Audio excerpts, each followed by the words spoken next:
Hello, my dear student. A warm welcome to all for the Samveda e-learning program. In this class, you are going to learn many concepts about the lesson light, reflection and refraction. My dears, you can see this lesson in textbook part 2, page number from 70 to 95. I am going to explain this lesson in 5 different sessions, and the learning points for the first session are properties of light, reflection of light in plane mirror, spherical mirrors and their types, meaning of the terms associated with the spherical mirrors. The learning points of the second session are image formation by spherical mirrors, ray diagram for the formation of image by a concave mirror, uses of concave mirrors, image formation by a convex mirror and uses of convex mirror, and mirror and its formula and its magnification. So, these are the learning points for the second session, and the learning points for the third session are refraction of light through a rectangular glass slab, refractive index and spherical lenses. And the learning points for the fourth session are refraction in spherical lenses, ray diagrams for the formation of images by lens, then sign convention for the spherical lenses, lens formula and formula for the magnification. And in the last session, that is in the fifth session, you are going to learn sign convention for the reflection by spherical mirrors and lenses and solving problems based on the formula, that is mirror formula, and solving problems based on the lens formula, and finally you are going to learn about power of lens.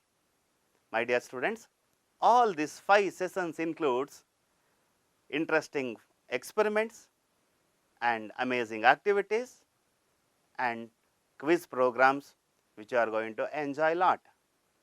My dear student, you have learnt about light in the previous classes, mainly about the basic properties of the light. You all know that light is a form of energy which help us to see the objects. Without light, we can't see the objects. So, the properties of the light which help us in many ways, you are in this lesson or in this session, you are going to learn those things. You know that when light falls on an object, it reflects, and reflected light which reaches our eye, then we can see the object. So, this is what the reason for the visibility of the things during daytime and which are not visible during night time, because during night time or in the absence of the light, there is no reflection from the objects and we can't see the things around us. My dear student, you know basic properties of light, just recall those properties. You know that the light always travels in a straight line, and also it undergoes reflection, refraction, dispersion and scattering. Reflection is nothing but the bouncing back from the surface, refraction is nothing but change in the path, dispersion is nothing but splitting into 7 constants color, and scattering is nothing but whenever it is traveled through a solution, the particles in the solutions scatters the light. So, these are the some basic properties of light. In this lesson, you are going to learn the 2 important properties, that is reflection and refraction, and other 2 things, that is dispersion and scattering, you are going to learn in another lesson in physics, what we call human eye and colorful world. My dear student, let us learn the important properties of light, that is reflection and refraction, one by one. I already told you reflection takes place when light falls on an object, it bounces back from the object or from the surface. This phenomena is nothing but reflection of light. This is known to you. So, the reflection of light is nothing but when light falls on highly polished surface like a mirror or maybe any object, most of the light is sent back to the same medium. This process is called reflection of light. So, few objects are going to be absorb the light, but the polished surface like mirror reflects most of the light from the surface, and this is how reflection takes place on the surface. See the line indicating the incident ray, and then another line which is going to be bounces back from the surface, that is what we call reflected ray, and there is a normal. You are going to learn the meaning of these three terms now. My dear student, so we have to understand the term associated with the reflection before going to learn the concepts of reflection. Those important terms are incident ray, point of incident, reflected ray, normal, incident angle and reflected angle. You know that about incident ray. The ray from the source of light which is falls on the surface is nothing but incident ray. The point of incidence is nothing but the point where the ray of light is going to be meet the surface is nothing but point of incidence, and from that particular point ray of light is going to be reflected, that is what we called reflected ray. And at the point of incident we are going to draw the perpendicular, that perpendicular line is called as normal. Then what is meant by incident angle? This is the angle between the incident ray and the normal, which is going to be represented by letter I. What is angle of reflection? It is the angle between normal and the reflected ray, which is going to be represented by letter R. Here angle I and angle R represent incident angle and reflected angle. The behavior of the light in case of reflection is going to be understood with the help of two laws. The first law of reflection says that the angle of incidence is equal to the angle of reflection, that is angle I is equal to angle R. So, while learning the term associated with the reflection, you learned the meaning of angle of incident, angle of reflection. So, these are equal when ray of light incident on the surface and when it is reflected from the surface. And you can understand the first law with the help of this animation. Here you are seeing incident ray, and there it is a angle of incidence, that is which is with respect to the 90-degree angle or with respect to the normal, and there is a reflection from the point of incidence. You are seeing the reflected ray, and you know the meaning of normal. And if you are going to measure this angle of incidence and angle of reflection, you come to know that the measure of both angles are same. This confirms the first law of reflection. My dear student, here you have a wonderful experiment with respect to the first law of reflection. Here you can see both incident ray as well as the reflected ray with respect to the protractor there, and if you see clearly, you can notice that angle of incidence is equal to angle of reflection. If the ray of light is going to be incident at an angle like 30-degree or 40-degree, the reflected ray which is also comes out from the surface in the same angle. So, this experiment confirms the first law of reflection. Then what is second law of reflection? It states that the incident ray, the reflected ray and the normal to the mirror at the point of incident all lie in the same plane. That means when you are going to draw the incident ray as well as reflected ray and the normal with respect to the experimental result obtained, we will come to know that all these three lines lie in the same plane. This is what the second law of reflection. Can you repeat it again? The incident ray, the reflected ray and the normal at the point of incidence all are lie on the same plane. This is what the second law. My dear student, as you all know that mirror is a object which reflect the image, or a surface typically of a glass coated with a metal amalgam which reflect a clear image. Whatever the ray of light which is going to be falls on the mirror, it get reflected from the mirror. So, we are going to use this mirror in our daily life for the different activities. Let us learn more about the mirror. Mirrors are going to be classified according to their surface. If it is plane, it is called as a plane mirror. If it is a spherical or if it is a curved, then it is called as a spherical mirror. In these spherical mirrors, there are two types depending upon the curvature or the reflecting surface. The one is concave mirror and another is convex mirror. My dear student, let us recall the nature of the image formed by the plane mirror. So, we are using plane mirror in our daily life situations as a dressing mirror and for other purposes. We have noticed some nature of the image formed by the plane mirror, and I request you to recall those natures by seeing these images. The first nature is the image is erect. Erect means straight. So, if you are going to stand in front of the plane mirror, so we can see our erect image in the plane mirror. The second point is the image is as same as the object. You are seeing the image over here. Here there is a doll in front of the plane mirror and there is an image in the plane mirror.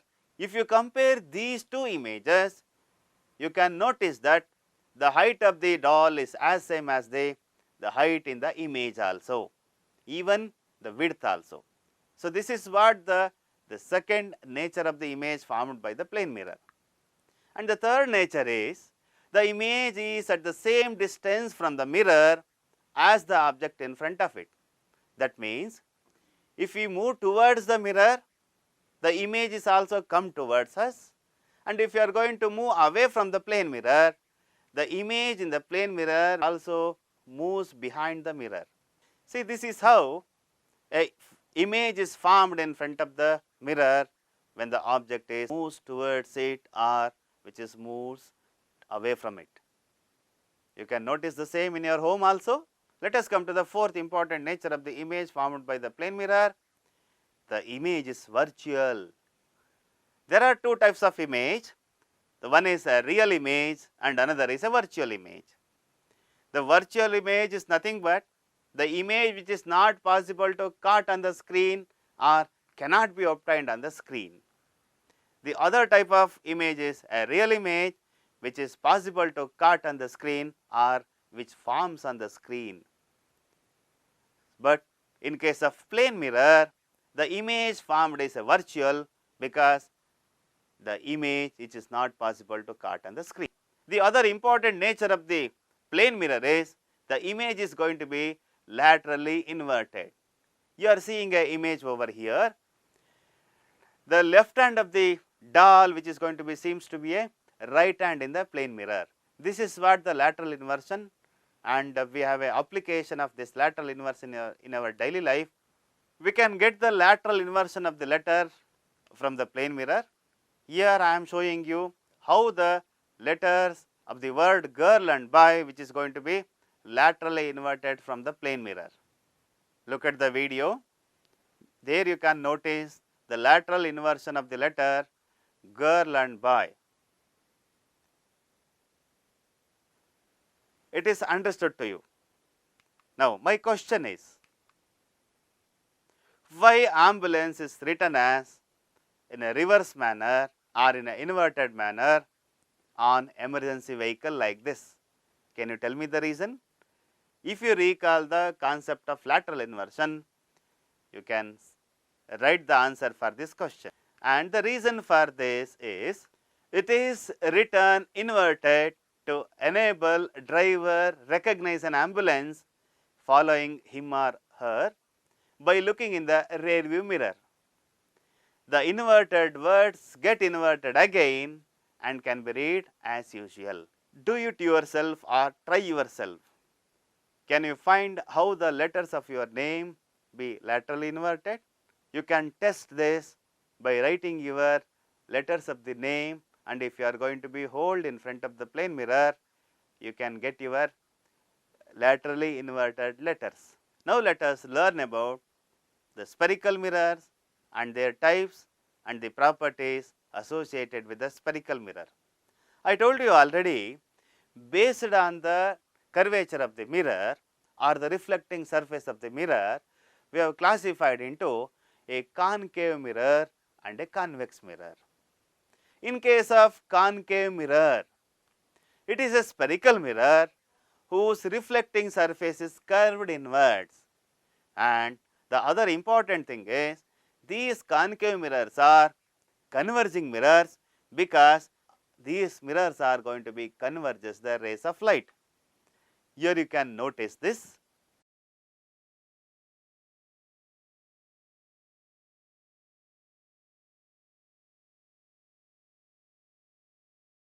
You can conduct this experiment by using stainless steel spoon. Here it is a animation to show how the rays of light are going to be converged. Here the rays of light travels parallel and which is going to be reach the curved surface, that is reflecting surface of the concave mirror, and which are reflected back and they are going to meet at a point. So, this is what the point of convergence. Now, come to the other type of the mirror, that is convex mirror. Here it is a spherical mirror whose reflecting surface is curved outward and it is a diverging mirror. So, here you can see the reflection of light, that is the divergence of the light from the convex mirror. Here it is animation to show the divergence of the rays of light from the convex mirror. Now, let us learn the term associated with the spherical mirrors, which are going to be used to study the nature of the reflected ray from the spherical mirror. Center of curvature, radius of curvature, pole, principal axis, principal focus and focal length. So, these are the terms associated with the spherical mirror. Let us learn one by one. The first is center of curvature. It is the center of the sphere of which the mirror is a part. You know that if you are going to extend the curved surface and we are going to get an imaginary sphere, and that sphere which is have a center, so that center is nothing but center of curvature. It is going to be represented by the letter C. Remember, the center of curvature is not a part of the mirror, it lies outside its reflecting surface. The center of curvature of a concave mirror lies in front of it. However, it lies behind the mirror in case of a convex mirror. Radius of curvature. It is a radius of the sphere in which the mirror is a part, which is going to be represented by the letter C as well as P. C is center of curvature and P is pole, and here you are seeing this radius of curvature. It is the radius drawn to the center of curvature to the pole of the mirror. Then come to the pole. It is the center of this spherical mirror. You know that a mirror has a reflecting surface. So, that reflecting surface has a center. So, that center is called as pole of the mirror, which is going to be represented by the letter P. Then principal axis. It is the straight line which passes through the center of the curvature and the pole, which is going to be represented by the letter X and Y. Remember, the principal axis is a normal to the mirror at its pole. See, you are seeing the principal axis there.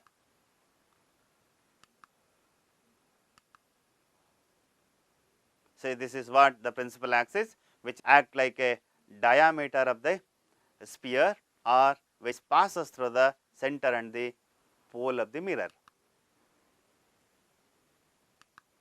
Now, principal focus. In a concave mirror, the rays of light parallel to the principal axis after reflection meet at a point on the principal axis. This is called principal focus. Now, let us understand principal focus and focal length. My dear student, I already told you, and as you all know, that the rays of light which is going to be converges in case of concave mirror, when the ray of light passes parallel to the principal axis and after reflection, they are going to be meet at a point what we call principal focus, that is going to be represented by the capital letter F, and the distance between the principal focus and the pole of the mirror is going to be named as focal length, which is going to be represented by the small letter f.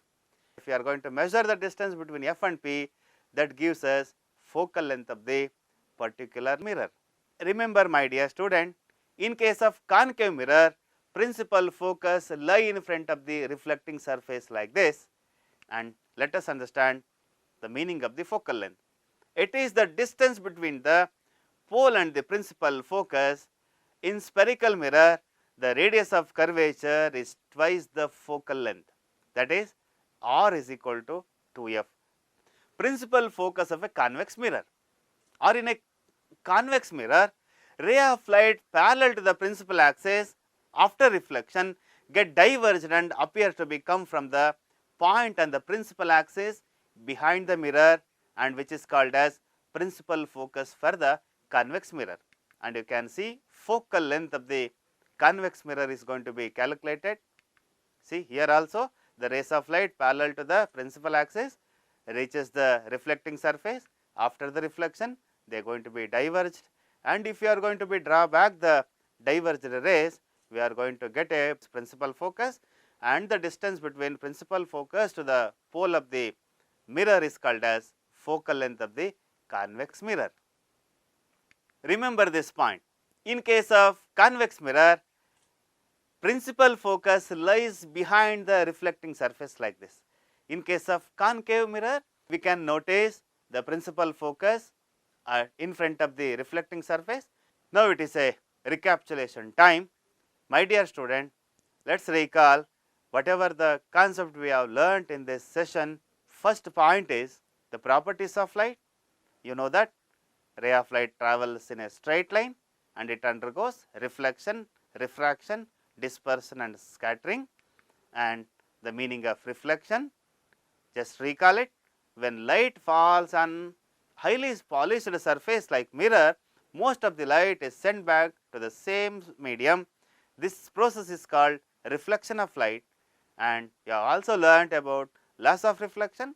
The first law says that the angle of incidence is equal to the angle of reflection.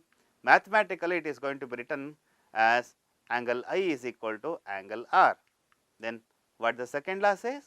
The incident ray, the reflected ray and the normal to the mirror at the point of incidence all lie in the same plane. And you also learnt about mirror. A mirror is an object that reflects an image, or it is a surface typically of a glass coated with a metal amalgam which reflects a clear image. And you also learnt about types of mirror and about concave mirror, it is a converging mirror, and about convex mirror, it is a diverging mirror. And you also studied about the terms associated with the spherical mirrors like center of curvature, radius of curvature, pole, principal axis, principal focus and focal length. And also you learnt about focal length. You know that it is a distance between pole and the principal focus. In a spherical mirror, the radius of curvature is twice the focal length. Now, you have a quiz, my dear student. So, just recall, read the questions, and I will give you the 4 options and find the correct options which is suits the questions exactly. Now come to the first question. The point where the reflected ray meet in the concave mirror is its. You have 4 options. The first option is a focal length, the second option is center of curvature, the third option is radius of curvature, and the fourth option is principal focus. Just remember the definition given for the 4 options and choose the correct answer for this question. The correct answer is principal focus. It is the point where reflected rays are meet in the concave mirror. Now come to the second question. The second questions and its 4 options are: the line passing through the center of the mirror and pole is called dash. Option A, principal focus. Option B, principal axis. Option C, radius of curvature. Option D, focal length. The correct answer for this question is principal axis. Then come to the next question. Mirror which produce image as same as the object, that is related to the size of the image. The 4 options are: A, convex mirror, B, concave mirror, C, plane mirror, D, not a plane mirror. The answer for this question is plane mirror. Now come to the next question. The distance between pole and the principal focus is. The 4 options are: A, focal length, B, principal axis, C, radius of curvature, D, center of curvature. So just remember the definitions given for these 4 options and find the correct answer. So for this question, the correct answer is focal length. It is the distance between pole and the principal focus. Now come to the next question. Mirror which converges rays of light is. You have 4 options. Option A is convex mirror, option B is plane mirror, option C is concave mirror, option D, not a plane mirror. The answer for this question is a concave mirror. My dear student, I will give you few questions as a home assignment based on the concept you have learnt in this session. The first question is: what is reflection of light? The second question is: state the laws of reflection. The third question is: write the difference between concave mirror and convex mirror. And the fourth question is: define the following terms. One is principal focus, the focal length, radius of curvature, and the center of curvature. And the fifth question is: write the relationship between radius of curvature and the focal length. These are the home assignment for you. I hope you have all enjoyed my session and you have learned the concepts of this session effectively, and I wish you all the best. Thank you, my dear student, for the nice involvement in the program.